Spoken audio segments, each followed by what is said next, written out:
come back to the remaining lesson. Are you interested in knowing that what is his third decision? Yes, it's really a silly decision he wanted to make such a decision. The third decision is, yes, he wanted to marry. So what is so silly in this? Nothing is silly here to just get married. But he wanted to marry a woman doctor. That is also common because he is a doctor, he could marry a doctor, woman doctor. He wanted her to have a plenty of money and good medical practice because his earnings are very meager because he has recently set up his practice. So he has very little amounts of money he is earning. So that he wanted to have a wife with good earning and good medical practice and plenty of money.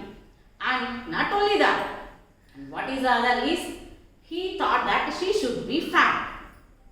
Is anyone like to marry a fat woman? No. But he likes to marry a fat woman. For that, there is a silly reason. What is the silly reason behind it? If he made any silly mistake, she should not run after him to catch him or to beat him. So if she is fat, she could not run after him, no? So that is the silly reason. He has taken as the third decision. What is the first decision? He wanted to shave daily and grow thin moustache. And the second decision is he wanted to have a smile on his face every time because to look more and more handsome. And the third decision is he wanted to marry a fat woman doctor with a good medical practice and plenty of money. So why she should be fat? She should not run after him. So that she should be fat. If she is fat, she could not run. So that's the reason he wanted to marry a fat woman doctor. And next, he thought everything was the same. And then he sat in the chair which is in front of the table. And under the table there was a box. He opened a book from the box. So the book named Materia Medica. So the medicine related to medicine. He opened this book and started reading. Suddenly again the sounds are coming from him. He did not care because he knows that they are familiar sounds. But suddenly a third sound and a rubber tube like something fallen on him, on the chair. On the chair something had fallen. He was not afraid, but he just had a look at it, and the time when he turned his face and the landing of the snake at the same time means simultaneous. That means at the same time when he just turned his head like this, there was a fat snake landed on the chair on the back, and he just up the snake up its hood like this. When he turned his side, the hood of the snake. Hood means an expanded part of snake's head. So head like this. Padaga antam kada. So it showed his hood like this. When he turned his side, the snake was very near to him. And it is how much distance between the snake and his face? It is just 3-4 inches. And the snake, within no time, and the snake coiled his left arm so tightly.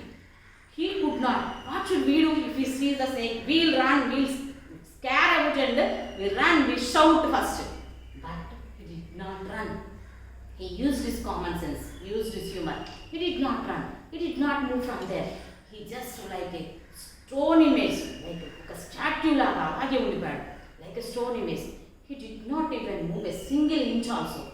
Because if he moves within the slightest moment, the snake would bite him. So if he knows that, he did not move at all. But how much time could he sit in such a way? So he could not sit that much time.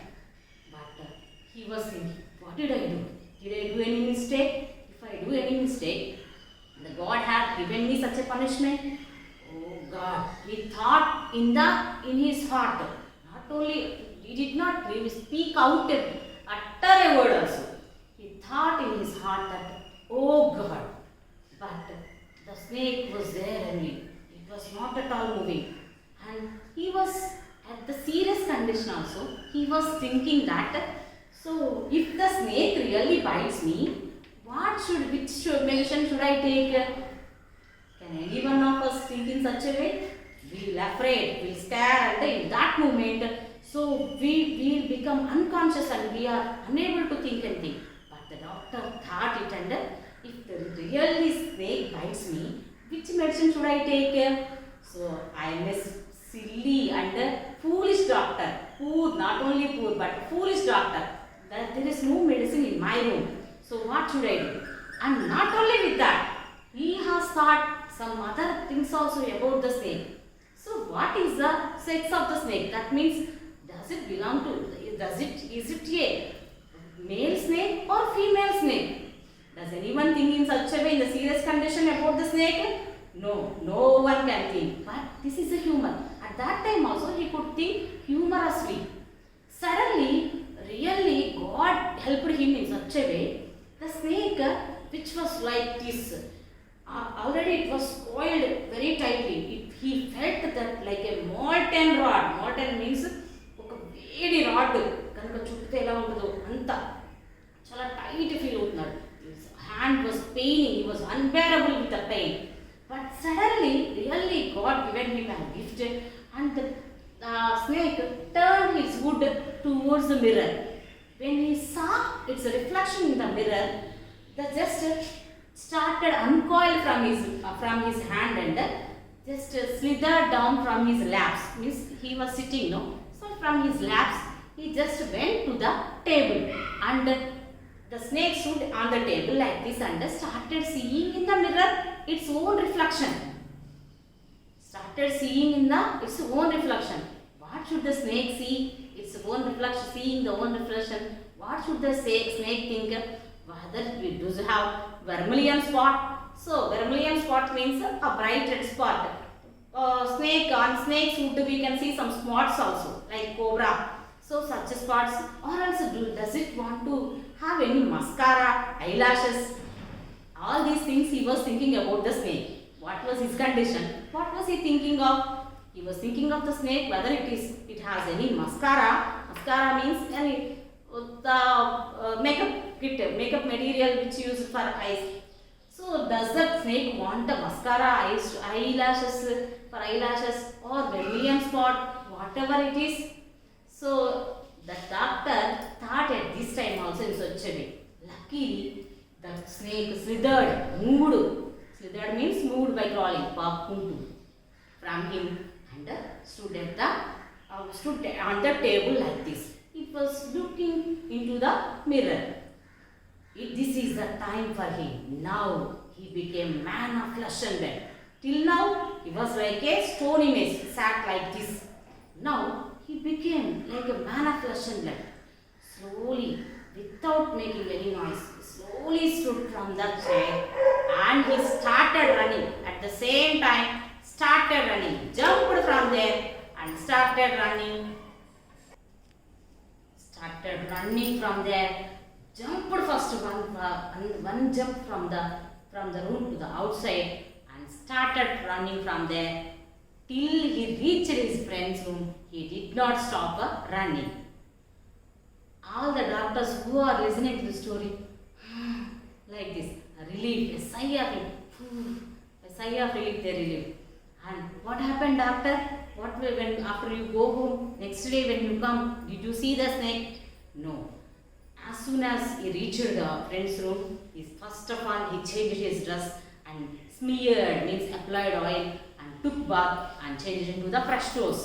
The next day he came back his room with his friend, other doctors, and another 2, 3, 4 members. But when he came back to his room, there was nothing to carry, because most of his things were stolen. Already he has very less things in his room, but in these also most of them were stolen. A thief might have come and taken up all the things from his room. But the thief has left one thing as an insult. If the thief left something, why should we feel insulted? We feel happy, no? But it's an insult because what did the thief left? Thief leave? He left the not so white vest. The doctor felt it so shameful because the thief has such a cleanliness. Why didn't he take my vest? He should have taken it and he should have washed it and used, no? Because I was wearing, being a doctor, I was wearing such kind of dress, such kind of vest, and the thief who came there to steal all these things, he has such a cleanliness and he did not take that thing. So it's really a shame, this he said. And next what happened? They asked, when the other doctors asked, doctors, did you see the snake again? No. Because there is a general saying, snake has a revenge and it come wherever we go, that follows. But he has never seen in his life the snake again. And one more question they asked, the last question they asked, doctor, is your wife really fat? No, not at all. My wife, my life companion, means my wife is a sprinter, a thin, reedy person. See, thin, reedy person and a sprinter. What kind of woman did she want to marry? He wanted to marry a fat woman. But a thin woman with a gift of a reedy person and not so active. That means, and a sprinter. Sprinter. What does it mean by sprinter? A fast runner. Why did he want to marry a fat woman? If he made a silly mistake, she did not want to follow him. She should not follow him. The same thought he was thinking and he wanted to marry a fat. But which kind of woman did he get? He got a fast runner, the sprinter, as his life companion. So that's the end of the lesson. Children, read the lesson in the textbook.